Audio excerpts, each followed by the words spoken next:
의식주 안정을 이제 빠르게 하기 위해서는 반드시 직업을 선택을 해야지 돼요. 그리고 이제 자영업을 하느냐 아니면 직장 생활을 하느냐 이거에 따라서 내가 의식주를 어떻게 이제 빠르게 안정화시키는가 그것은 이제 기다리면서 자기가 나름대로 인생을 살아가죠. 그런데 직장 생활할 사람이 직장 생활을 해야지 되고 자영업을 해야지 될 그 기운을 타고난 사람은 자영업을 해야지 된다는 거죠. 근데 기본적으로 내가 자영업을 할 그 기운을 타고났는데 직장 생활을 한다든지 아니면 직장 생활을 해야지 되는 기운을 타고났는데 자영업을 한다든지 그러면 기본적으로 단추가 잘못 껴져 있기 때문에 자기의 삶이 굉장히 어렵다는 거죠. 그리고 자기가 아무리 노력을 한다 하더라도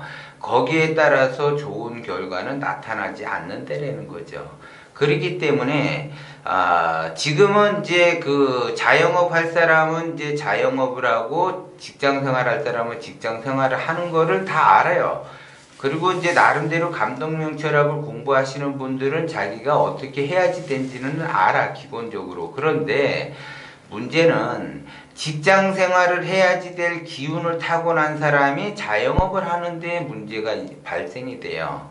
그거는 이제 그 자기가 직장 생활을 해야지 되는데 이제 개인의 사정과 아니면 이제 어떠한 다른 이유로 직장 생활을 못 하게 돼요. 그러면 자기가 기본적으로 의식주를 빠르게 해결하기 위해서는 직업을 선택을 하고 본의 아니게 자영업을 시작한다는 거죠. 그렇기 때문에 지금 이제 자영업자의 그 시대다라고 해도 과언이 아닌 것이 지금 이제 우리나라 같은 경우는 자영업자가 700만 인구가 넘었어요. 그러면 700만 인구가 넘었다라고 하는 거는 엄청난 그 경쟁 속에서 내가 살아남기 위해서 어떻게 해야지 되는가? 사람들은 무엇을 해야지 되나 해서 그 무엇, 좋은 아이템만 찾아가요. 그래서 좋은 아이템만 내가 찾는다고 해서 성공하는 것이 아니라 내가 예를 들어 좋은 아이템을 찾았어요.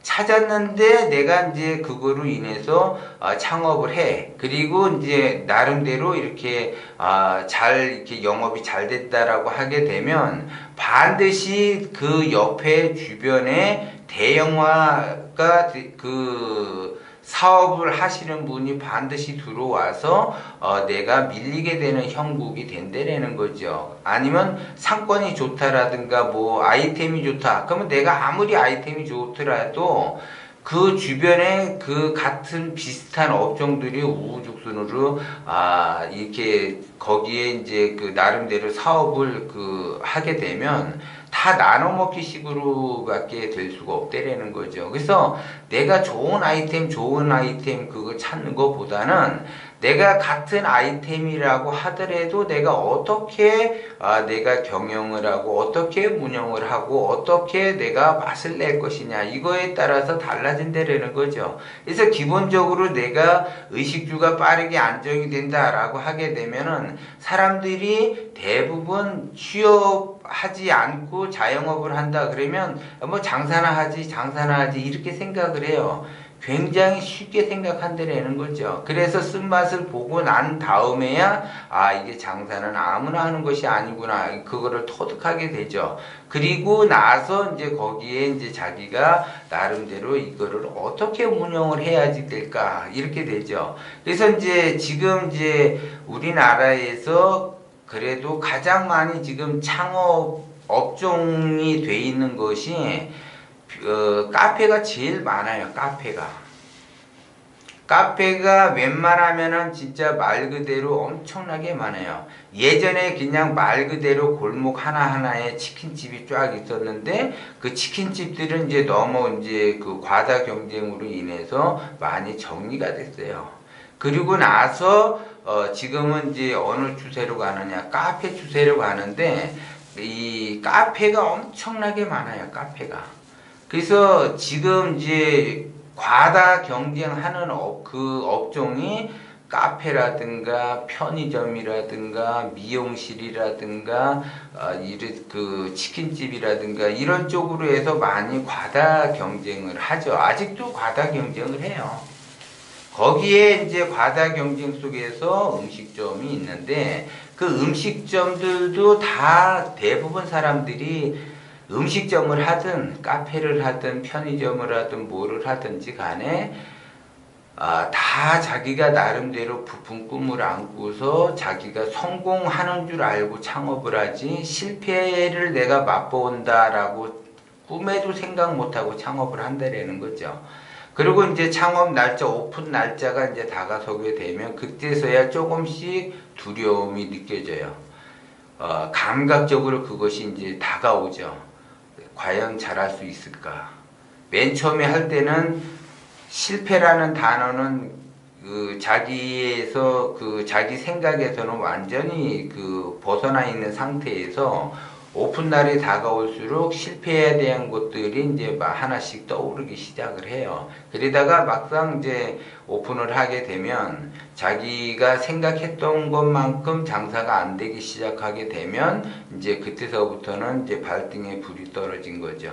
그래서 위기의식을 느끼게 돼요. 그래서 이거를 어떻게 대처해야지 되는가. 그래서 이제 장사는 안 되고 가격대는 밀려 있고 이렇게 되게 되면 자기 나름대로 위안을 삼아 불경기라 안 된다. 이 상권은 죽었다. 이 골목들은 안 된다. 우리 동네는 다 격이 떨어지고 다 이렇게 못 사는 사람들만 있어서 수준이 떨어져 갖고 장사가 안 된다. 뭐 안 된다. 장사가 안 되는 그 조건, 안 되는 그거를 분석을 하면 자기는 잘하고 있는데 다 외부의 영향을 받아서 안 된다라고 해요.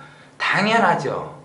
내가 오픈하기 전에도 그 상태는 이어졌어요. 그 동네에 있었고 그 동네의 수준은 낮았고 어디를 가든지 다 자기네 그 장사가 안 되는 사람들 물어보면 자기네 동네는 수준이 낮아가지고 이건 안 된다. 또 저건 안 된다. 뭐 골목 상권이 죽었다. 불경기라서 안 된다. 인건비가 너무 비싸서 안 되고 재료비가 너무 비싸서 안 된다. 이것저것 다 그 조건을 외부에서 찾는단 말이에요. 그러면 해결 방법이 없어요. 왜? 외부에서 찾았기 때문에 그래요. 그러면 똑같은 내가 지역에서 장사를 하고 똑같은 지역에서 하는데 어떤 데는 잘 되고 왜 우리 집만 안 되는가? 그 원인을 찾아야죠. 그러면 외부적인 그 분석에 의해서 내가 장사가 안 된다라고 하게 되면 그 집도 장사가 안 돼야지 되는데 왜 나만 이렇게 고생을 하고 있는가? 그건 아니라는 거죠. 그거는 분석 자체가 잘못됐어요. 그 원인은 나로부터 시작이 되는 거예요. 장사가 안 되는 거는 나로부터 시작이 되는 거예요. 그러니까 예를 들어 요즘 이제 그 미장원에 대해서 미용실에 대해서 많이 상담을 하러 와요. 그러면 이제 그분들이 장사가 안 된다, 월세 내기도 힘들다, 너무 힘들다, 지금 미용실이 너무 많아서 너무 힘들다라고 이야기를 해요.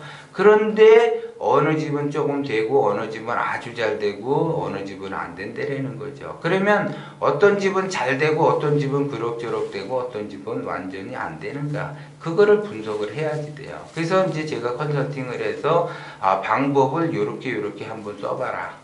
그러면 이제 그런 방법을 선택을 하게 되면은 금방 매출이 좋아져요.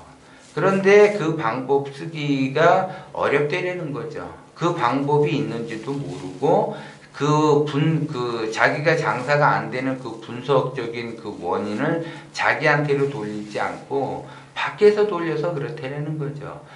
카페 하시는 분들도 많이 와서 상담을 해요. 장사가 너무 안 된다. 하루에 5만 원 판다. 하루에 10만 원 판다. 다 그거 진짜 말 그대로 세내면 없다. 세내기가 무섭다. 이게 왜 이렇게 자고 일어나면은 시간은 빨리 가는지, 세내는 날이 그렇게 빨리 올지 몰랐다. 그러면 직원도 월급도 줘야지, 전기세 나가지, 뭐 나가지, 이렇게 뭐 재료비 나가지, 그냥 계속 돈 나갈 때만 있고 장사는 안 되고 아주 그냥 미친다 그래요. 미친다고. 그러면 자기가 왜 안 되는가? 그러면 장사가 안 되는 거는 카페다. 그러면 그 카페의 그 목적이 있잖아요. 그러면은 장사가 안 되는 거를 외부에서 찾지 말고 자기 자신 내부에서 찾아야지 되는데, 대부분 이제 장사가 안 되는 사람의 특징은 뭐냐? 장사가 안 될수록 손님이 안 오니까 아무것도 못하고 그냥 가만히 앉아갖고 기다리기만 해요. 그리고 이제 뭐 신문을 본다든지 유튜브를 본다든지 뭐 다른 거 한다든지 뭐 누워 있는다든지 무슨 직원들하고 잡담이나 하고 앉아 있고 이런단 말이에요, 이게. 그러면 자기가 거기에서 손님이 안 온다고 해서 유튜브 보거나 책을 읽거나 신문을 읽거나 잡담을 하거나 뭐를 하게 되면 손님이 오냐고요. 더 안 온다고요, 손님은. 손님이 오게끔 손님이 안 오면 내가 준비를 해서 뭐라도 해야지, 바닥을 닦든지 아니면 맛을 조금 더 이렇게 개발을 한다든지 메뉴를 개발하라는 것이 아니라 내가 예를 들어 커피 하나를 나가더라도 제대로 온도가 맞았나, 컵의 온도가 맞았나, 이거 제대로 이렇게 체크를 해야지 돼요. 그래야지 손님 입장에서 진짜 따뜻한 커피를 먹으려고 왔는데 커피가 따뜻하지 않고 미직지근하면은 맛이 떨어지게 되는 건데, 그거 하나하나 세세한 곳에 신경을 써야지 되는데 신경 쓰지 않고 손님 올 때까지 기다리고 손님 없다고 자기 앉아가지고 이렇게 뭐 이렇게 게임 같은 거 하고 유튜브 본다든지 책을 본다든지 뭐 엉뚱한 걸 하고 앉아있어요. 자기 영업에 필요한 걸 해야지 되는데. 그리고 이제 장사가 안 되니까 어떻게 하면 장사가 잘 될까 하고 이제 유튜브 같은 데서 이제 뒤져보면서 어떤 사람이 어떤 장사를 해서 어떻게 성공을 했는가 뭐 이런 것도 이제 봐가면서 한단 말이에요. 그러면 그거는 그 사람이 그렇게 해서 성공을 한 거지, 실제적으로 유튜브에서 어떠한 내가 장사가 잘 되기 위한 방법은 없대라는 거죠. 그래서 내가 카페를 하든 미장원을 하든 편의점을 하든 치킨집을 하든 음식점을 하든 이렇게 상담을 해보면 장사가 안 되게끔 자기가 거기서 행동을 하고 앉아 있어요. 그러면 그게 장사가 되겠냐고요. 절대 안 돼요. 그런데 자기의 한계를 뛰어넘지를 못해. 방법을 몰라가지고 계속 거기서 헤매고 앉아 있는 거예요. 계속. 그러면은 손님이 오게끔 자기 나름대로 뭔가를 해야지 되는데 무엇을 해야지 될지도 모르고 그냥 계속 그냥 거기서 빙빙빙빙 돌고 다람쥐 쳇바퀴 돌듯이 고민만 하고 있어요. 생각만 하고 있어. 장사가 왜 안 될까? 장사라는 거는 장사가 잘 돼도 힘들고 장사가 안 돼도 힘들어요. 그래서 장사라는 것이 힘들다고. 그러면 이왕 내가 힘든 거 장사가 잘 되게끔 하면서 내가 뭔가를 이렇게 그 혁신적인 그 구조를 바꿔놔야지 되는데, 자기는 혁신적으로 구조를 하나도 바꿔놓지 않고 손님이 오기를 바래. 손님이 가봤어. 가봤는데 그 손님이 마음에 안 드니까 두 번 다시 가지 않는 거라는 거죠. 그러면 뭐가 마음에 안 들었는가? 맛인가? 가격인가? 인테리어인가? 경영인가? 서비스인가? 이거를 자기 자신이 한번 체크를 해봐야지 된다는 거죠. 그런 거 하나 체크도 안 하고 계속 손님 올 때까지 기다려. 절대 손님 안 온다니까요. 근데 여러분들이 그걸 모르고 손님을 기다리기 때문에, 손님은 기다리는데 손님은 오지 않아. 그러면 계속 잡생각이 들어요. 내가 이거를 왜 했나? 이게 후회와 아니면은 자기의 그 원망, 자기의 그 죄책감, 그런 것들로 인해서 기운이 더 빠져요. 그러면 기운이 더 빠지게 되면 더 안 된다는 거죠. 제가 기운을 크게 쓰라 그러잖아요. 근데 기운을 크게 쓸 생각해야지 되는데 실제적으로는 자기 이론과 다르게 장사가 안 되니까 굉장히 어려움을 겪게 되고 기운도 빠지고, 기운이 빠지니까는 뭔가 자기가 해야지 될 일을, 뭐를 해야지 될지를 모른다는 거죠. 그러니까는 가게는 점점 죽어가고 자신감도 없어지고 자존감도 떨어지고, 그래서 무기력증까지 오고 심지어는 우울증까지 오는 그러한 그 사태가 벌어진다는 거죠. 그렇기 때문에 내가 장사가 안 되는 거는 나의 그 출발점부터 시작을 해서 고민을 해보고, 고민하다가 안 되면, 제가 이제 컨설팅도 많이 이제 해보면 자기가 첫째 뭐를 해야지 될지 모르고 어떤 방식으로 운영을 해야지 될지를 몰라요. 갈 길을 잡지를 못한다라는 거죠. 그렇게 돼서 더더욱 어려움을 겪는다라는 거죠. 그렇기 때문에 자기가 자기 자신을 한번 되돌아보고 장사가 안 되는 원인이 무언가, 그래서 그 원인은 나한테 있다라는 걸 명심을 하고 내가 무엇을 체크를 해야지 되는가, 그거를 다시 한번 보면서 체크를 하셔야지 돼. 그리고 개선할 거는 빨리 당장 지금 개선해야 돼요. 그래서 빠르게 방법을 찾아갖고 빨리 개선을 해야지 그나마 앞으로 이제 영업을 더 잘할 수 있는 그 기회를 만들어낸다는 거죠. 그렇지 않게 되면 계속 내가 뭐를 해야지 되는지 갈피를 못 찾고 계속 방황하는 그러한 삶 속에서 고통을 받으면서 운영을 할 수밖에 없다는 거죠.